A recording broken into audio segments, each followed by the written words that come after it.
औज़ुबिल्लाहि मिनश्शैतानिर्रजीम बिस्मिल्लाहिर्रहमानिर्रहीम। Dear students, मैं हूं प्रोफेसर खिज़र अब्बास और आप देख रहे हैं मेरा चैनल रियल टीवी एफटीए। तो रियल टीवी एफटीए की तरफ से मैं लेके आया हूं आपके लिए English A to Z। English A to Z। और आज इस सिलसिले में हमारा लेक्चर नंबर 6 होगा। लेक्चर नंबर 6, इसका हमारा जो उन्वान है लेक्चर नंबर 6 का, वो है हैविंग।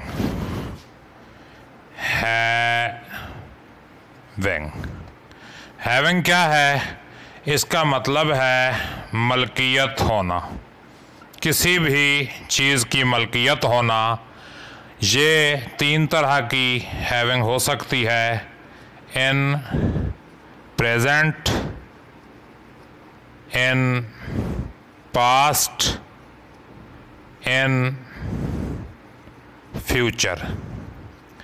जो प्रेजेंट की हैविंग है इसका मतलब है हैज़ और हैव, और जो पास्ट की हैविंग है इसका मतलब है हैड, और जो फ्यूचर की हैविंग है इसका मतलब है विल हैव और शैल हैव। यानी अगर मौजूदा ज़माने की मलकियत को ज़ाहिर करना होगा तो हम हैज़ और हैव के साथ ज़ाहिर करेंगे, और अगर गुज़रे हुए ज़माने की मलकियत को ज़ाहिर करना होगा तो हम हैड के साथ ज़ाहिर करेंगे, और अगर आने वाले ज़माने की मलकियत को ज़ाहिर करना होगा तो वो हम विल हैव और शैल हैव के साथ ज़ाहिर करेंगे। जी, तो हम अपने इस सिलसिले को थोड़ा आगे बढ़ाते हैं और देखते हैं कि प्रेजेंट में क्या होगा। हैज़ और हैव। हैज़ किसके साथ लगेगा? ही, शी, इट या वाहिद के साथ हम हैज़ लगाएंगे। आई, वी, यू, दे, और जमा के साथ हम हैव लगाएंगे। जैसे ही हैज़ 3 बुक्स, उसके पास 3 किताबें हैं। He has 3 books. और Aslam has a new bike. Aslam के पास नई बाइक है। Aslam has a new bike. और हैव की बात करें, आई हैव 3 सन्स। मेरे पास 3 बेटे हैं। और we have a lot of, क्या लगा दें, we have a lot of money. हमारे पास बहुत सी दौलत है। तो वाहिद के साथ हमने लगाया हैज़ और जमा के साथ हमने लगाया हैव। ही, शीट और वाहिद के साथ हैज़ लगा और जमा के साथ हमने क्या लगाया? हैव लगाया। अब हम थोड़ा सा आगे चलते हैं। नॉट, नहीं। देखें, मेरे पास एक खूबसूरत घड़ी है। I have a beautiful watch. और अगर यही नहीं है, यानी ये घड़ी है को हम बदल दें नहीं है, तो क्या कहेंगे? I have not a beautiful watch. मेरे पास खूबसूरत घड़ी नहीं है। I have not a beautiful watch. और इसको एक दूसरे तरीके से भी हम बना सकते हैं कि I do not have a beautiful watch. इस तरह भी आप इसको कर सकते हैं। दोनों तरह से ये जुमला ठीक रहेगा। अब हम देखें, एक और फिक्रा लिखते हैं नॉट वाला, कि नॉट और किस तरह इस्तेमाल होगा। मैं कहूँ जी,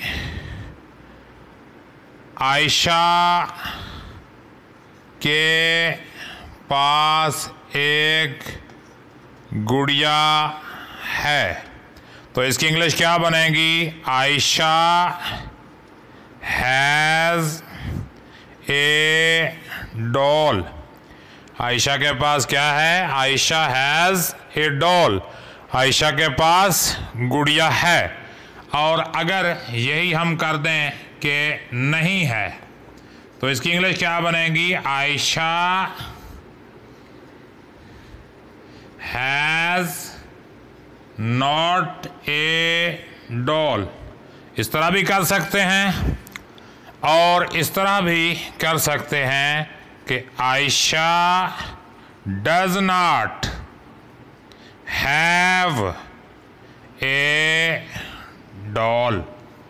तो क्या होगा? Ayesha has not a doll और Ayesha does not have a doll. तो ये दो तरीके से नॉट वाला फिक्रा बन सकता है। तो हम अगर मलकियत की नफ़ी करना चाहें तो वो कैसे करेंगे? हैज़ नॉट, हैव नॉट, या फिर डू नॉट हैव, या फिर डज नॉट हैव। ये हैज़ नॉट और do not have, does not have, ये इसको हम कर लेते हैं डज नॉट हैव और इसको हम कर लेते हैं डू नॉट हैव। तो ये हैज़ नॉट आएगा ही, शी, इट और वाहिद के साथ, और डू नॉट आएगा आई, वी, यू, दे और जमा के साथ। आई, वी, यू, दे और जमा के साथ हैव नॉट या डू नॉट हैव, और वाहिद के साथ हैज़ नॉट या डज नॉट हैव। इसी मलकियत को एक और तरीके से भी नेगेटिव किया जा सकता है, और वो क्या है? वो है नो। ये नो है तो इसका मतलब है बिल्कुल नहीं, यानी मुकम्मल तौर पर नफ़ी कर देता है। अगर मैं ये कहूँ कि आई हैव नॉट 4 बुक्स, मेरे पास 4 किताबें नहीं हैं, तो इसका मतलब ये भी हो सकता है कि 4 तो नहीं हैं लेकिन 3 हैं, 2 हैं, 1 है, और यह भी हो सकता है कि कोई नहीं। लेकिन जब मैं ये कहूँ कि आई हैव नो बुक, तो इसका मतलब है बिल्कुल किताब नहीं है, मेरे पास बिल्कुल किताब नहीं है। तो ये टोटल नेगेटिव है। ये नेगेटिव जो है 4 की नफ़ी कर रहा है, लेकिन ये नो बुक ये किसी भी किताब की नफ़ी कर रहा है कि मेरे पास कोई किताब नहीं है। और जब हम किसी से लड़के उसे कहते हैं कि यू हैव नो सेंस, आपके पास सेंस नहीं है, यू हैव नो सेंस, आपके पास शऊर नहीं है, तो इस पे हम क्या कहेंगे कि बिल्कुल नहीं है। इसके बाद आ जाएं हम सवालिया पे। क्वेश्चन टाइप फिक्रा जो है वो इसमें हम कैसे सॉल्व करेंगे और कैसे लिखेंगे। क्वेश्चन में हैज़ और हैव, इसको हम कहाँ करते हैं? बिफोर सब्जेक्ट, सब्जेक्ट से पहले यानी फिक्रे के शुरू में ले आएंगे। जैसे हैव यू माई बुक, क्या आपके पास मेरी किताब है। Has she A lot of time, क्या उसके पास बहुत सा वक्त है। हैव यू माई बुक्स, क्या आपके पास मेरी किताबें हैं। Has she A lot of time, क्या उसके पास बहुत सा वक्त है।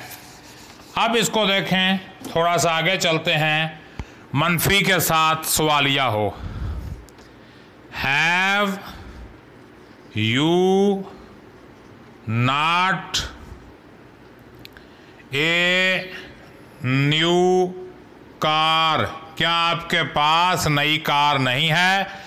Have you not a new car. Has he not a new house, क्या उसके पास नया घर नहीं है। Has he not a new house. और यहाँ अगर सवालिया लफ्ज़ भी आ जाए तो उसके जो ट्रांसलेशन है WH वाले सवालिया लफ्ज़ की, तो वो सबसे पहले की जाएगी, जैसे what have you in your pocket, आपकी जेब में क्या है। What have you in your pocket. और how has he not 3 pens, ये मनफी सवालिया इसमें आ गया कि उसके पास 3 पेन कैसे नहीं हैं। उसके पास 3 पेन कैसे नहीं हैं। उम्मीद है कि आपको इन फ़िक्रात की समझ आई होगी। तो मैं अब बोर्ड पर 5 फ़िक्रात लिखता हूँ, उन फ़िक्रात की आपने ट्रांसलेशन करनी है और इस वीडियो के कमेंट में सॉल्व करके मुझे बताना है कि किस तरह आपने ट्रांसलेशन की है। फ़िक्रा देखें, मेरे पास 3 मुर्गियाँ हैं। उस के घर में बिजली नहीं है। उसके घर में बिजली नहीं है। हमारे पास कोई कार नहीं है।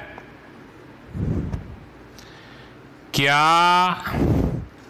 आपके पास मेरे लिए वक्त नहीं है। क्या आपके पास मेरे लिए वक्त नहीं है। और आखिरी फ़िक्रा मैं लिखने लगा हूँ, उनके पास मोबाइल फ़ोन क्यों नहीं है। ये मनफी सवालिया भी है और इसमें सवालिया लफ्ज़ भी आ जाता है।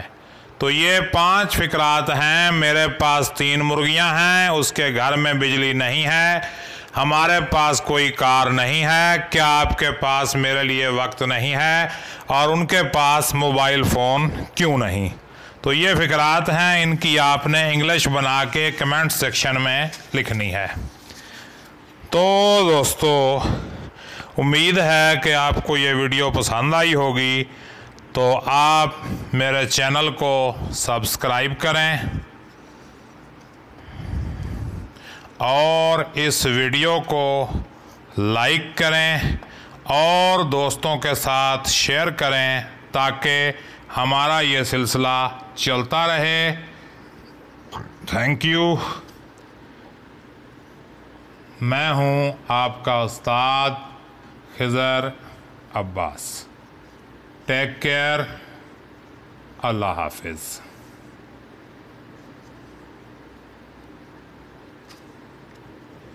तो अल्लाह हाफिज़ दोस्तों, मिलते हैं अगले लेक्चर के साथ।